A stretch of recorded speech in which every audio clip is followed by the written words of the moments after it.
मैं ये कह सकता हूं कि ड्रीम एक्सरसाइज एक कला है और हम सब उसके कलाकार बन सकते हैं। हम कलाकार यदि बन जाएंगे, ड्रीम निकालने के कलाकार बन जाएं, बस काम हो जाएगा। और we need to scan people. एक गूगल का एक प्रोडक्ट आने वाला है, Google glass.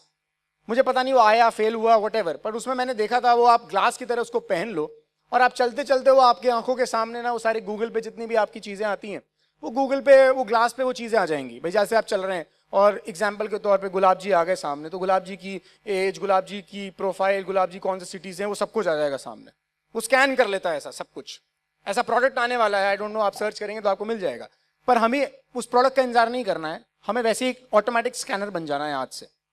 We need to scan people चलते फिरते कि कौन आदमी एक्सेप्टेड है, कौन आदमी रिजेक्टेड है, और ये करते रहना है। मैं खुद करता हूं इस काम को, इसलिए मैं आपको बता रहा हूं। अभी कुछ दिन पहले की बात है, मैं मेरे अपार्टमेंट से निकल रहा था तो एक आदमी, एक कोरियर बॉय, बड़ा भारी बैग लेकर ऐसे चढ़ रहा था सीढ़ियों को। मैंने कहा अरे राम, मैंने उसको ऐसे देख के मेरे मुंह से अपने आप निकल गया, अरे राम ये क्या है? तो बोला अरे सर क्या करें, मजबूरी है। मैंने सुन सुन, मजबूरी नहीं है, जिस दिन लगे कि इस मजबूरी से फ्री होना है, ये मेरा कार्ड पकड़, फोन कर लेना, that is it, that is. अब उसका भाग्य वो फोन करे कि नहीं करे, मेरा काम मैंने मेरा पूरा कर दिया। अच्छा, मैं उसको वहां पे रुक के प्लान नहीं दिखाने वाला था, मैं सिर्फ उसको, मैंने कहीं ना कहीं एक सवाल और जवाब हुआ, मुझे लगा कि शायद इसको ये मजबूरी से फ्री होने के लिए एक मौका देना चाहिए, मैंने उसको अपना बिजनेस कार्ड दे दिया। उसने फोन नहीं किया, वो उसका भाग्य। अभी बात है मेरे दादाजी 4-5 महीने पहले, ही वॉज इन हॉस्पिटल, वो पैरालिटिक अटैक उनको आया था, पापा शहर में नहीं थे, मैं उनको लेकर गया, 3 दिन वो हॉस्पिटल में थे। तो नर्सिंग स्टाफ आ रहा था, जा रहा था, क्योंकि वो उनकी टॉयलेट जाने की फ्रीक्वेंसी काफ़ी बढ़ गई थी। रात को 12-1 बज गए, वो नर्सिंग स्टाफ आया और वो उनको फ्री करा रहा था। तब तक उसने पूछ लिया कि सर आप क्या करते हैं? मैंने कहा हो गया काम शुरू अपना, मेरा स्कैनर चालू। मैंने कहा कि मैं लोगों की मदद करता हूँ, उनको एक बिजनेस शुरू कराने में। कई सारे लोग ऐसे हमारे साथ हैं जिनको नौकरी की जरूरत नहीं पड़ी। अब मैंने धीरे धीरे, जैसे मुझे एंट्री का रास्ता मिला, मैं जब एंटर करना शुरू किया, मुझे रास्ता मिला वहां पे, उसने मुझसे पूछा कि आप क्या करते हैं। मैंने एंटर करना शुरू किया, मैंने कहा आपको नौकरी पसंद है? हाँ हाँ बिल्कुल, मुझे नौकरी बहुत पसंद है। ऐसा नहीं है दुनिया में आपको ऐसे लोग मिलेंगे जिनको नौकरी करना बिल्कुल बेकार लगता है, ऐसे भी मिल सकते हैं जो नौकरी बहुत पसंद करते हैं। मैंने कहा बहुत अच्छी बात है। मुझे वहां पर, मैं ये कह सकता हूं कि हम, बॉलर होता है ना क्रिकेट में, बॉलर वो बॉल फेंकता है जहां उसको कैच पकड़वाना है। ये बॉलर की स्टाइल है। ऐसा नहीं होता जिस तरह हम गली क्रिकेट खेलते हैं, हम कोई भी बॉल फेंक दें और वो कहीं भी मार दे।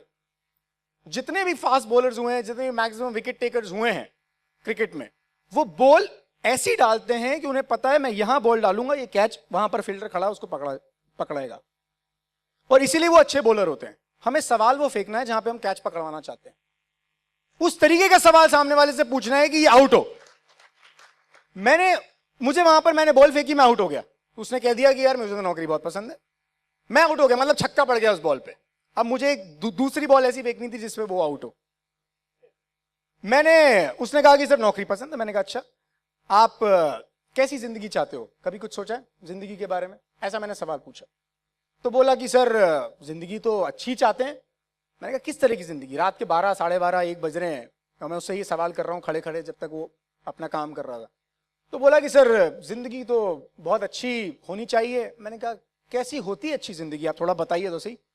अब यही सर कि अपनी अच्छी जिंदगी हो, लाइफस्टाइल अच्छी हो, परिवार की अच्छी जिंदगी हो। मैंने कहा क्या होता है और थोड़ा डिस्क्राइब कीजिए।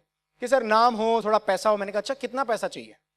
बॉल फेंकी मैंने। अब मुझे पता था कि कहीं ना कहीं अभी विकेट गिराएगा। बोला कि सर 50,000 लाख रुपए होते हो, मुझे मिल गया। मैंने कहा अब तो मैं इसको यॉर्कर मारूंगा और ये कंप्लीट बोल्ड है। अगला सवाल जो होने वाला था मेरा, पूरा फिक्स मामला चल रहा है ये, मेरे पास बॉल फिक्स है। मैं बॉलर चेंज कर लेता कि एक बार 2-3 छक्के पड़ जाते हैं ना, जब बैट्समैन 2-3 छक्के मार दे लगातार, तो उसके बाद कौन सी बॉल आती है? यॉर्कर, या फिर बाउंसर आएगी, अगर उसको समझ में नहीं आ रहा है तो।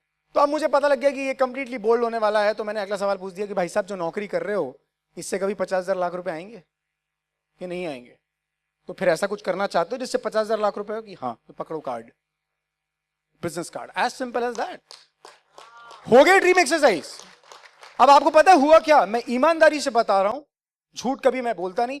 6 फोन किए उसने, मुझे गिनती की 6, और मेरे पास टाइम नहीं था उसको बताने के लिए। मैं दादाजी को संभालूं कि उसको प्लान दिखाऊं, मेरे पास टाइम नहीं था। ऐसा हो सकता है दिन भर में हम हर एक व्यक्ति को प्लान दिखाने के लिए नहीं निकले हैं। हमें एक्सेप्ट और रिजेक्ट करना है। जो आदमी हमारी बॉल से बोल्ड हो रहा है वही व्यक्ति हमारे काम का है। कई बार ऐसा होता है, मैं खुद रिजेक्ट करता हूं। मैं अभी ट्रैवल कर रहा था दिल्ली, बहुत एक्सटेंसिव ट्रैवल कर रहा था, तो दिल्ली में एक टर्मिनल से दूसरे टर्मिनल जाने के लिए बस लेनी पड़ती है, शटल, टर्मिनल 1 से टर्मिनल 2 पे जाने के लिए। तो I was taking a shuttle और मेरे बगल में कोई एक आदमी आके बैठ गया। मेरा मन नहीं था उस समय बात करने का। फिर हुआ क्या कि जब उतरने का टाइम आया तो उसने अपना बैज डाला, आई कार्ड, तो उस पर लिखा हुआ था इमिग्रेशन। तो मुझे थोड़ी क्यूरियोसिटी हुई कि यार इमिग्रेशन में है बंदा, इससे कुछ बात करते हैं, कुछ सीखने को मिलेगा। तो अभी की बात है, महीने भर पहले की। तो मैंने उससे पूछा, मैंने कहा भाई साहब आप इमिग्रेशन में हो? तो वो अपना आई कार्ड एडजस्ट करते हुए बोलता मैंने कहा रिजेक्ट। उससे बात ही नहीं करा। मैं जिसके पास फुर्सत नहीं है ऊपर देखने की, मुस्कुराने की और हाँ बोलने की, उससे बात ही क्या करनी? लोगों की कमी है क्या? मैं चाहता तो उसकी ड्रीम एक्सेस कर लेता अगर मेरा मूड होता तो। नहीं, ये तो लोगों की कमी नहीं है। ये इधर बगल भी तो आदमी बैठा हुआ है, उससे भी कर सकता हूं। एंड एवरीवेयर मैं आपको बताता हूँ, क्लासिक एग्जाम्पल मेरे पास है, मुझे बड़ा मजा आया। मैं हल्ला बोल के लिए आया था जब मुंबई, तो हमने ऑर्किड होटल में चेक इन करने के लिए टाइम था, क्योंकि सुबह सुबह चेक इन मिलता नहीं है। तो I wanted to use washroom. मैं वॉशरूम में गया तो वॉशरूम थोड़ा गंदा था।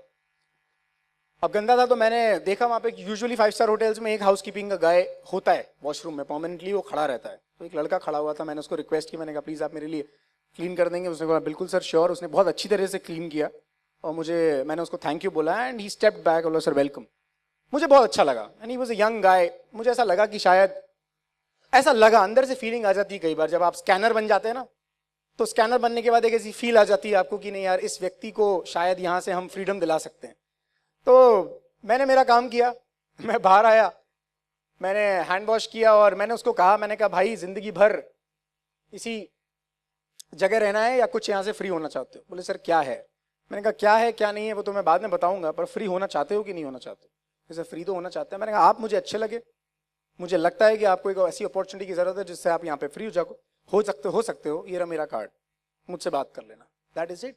दिन भर में अगर मेरा वास्तव में मन होता है, मूड होता है, तो दिन भर में मेरा टारगेट रहता है कि 10 से 20 लोगों को मेरा बिजनेस कार्ड में दे दूं। अब उनका भाग्य वो मुझे घंटी मारे कि नहीं मारे। मारेगा तो अपने आप वास्तव में चलकर आएगा मेरी दुकान पे समझने के लिए कि क्या समझना है उसको। This is what is dream exercise. 3 minute के अंदर किसी भी आदमी को स्कैन करके एक्सेप्ट या रिजेक्ट कर सकते हैं हम। और ये अगर हमने कर लिया तो हमारे नेटवर्क की, मतलब क्या लिस्ट बिल्डिंग और क्या कोल्ड कॉन्टैक्टिंग, कुछ भी मुश्किल नहीं है।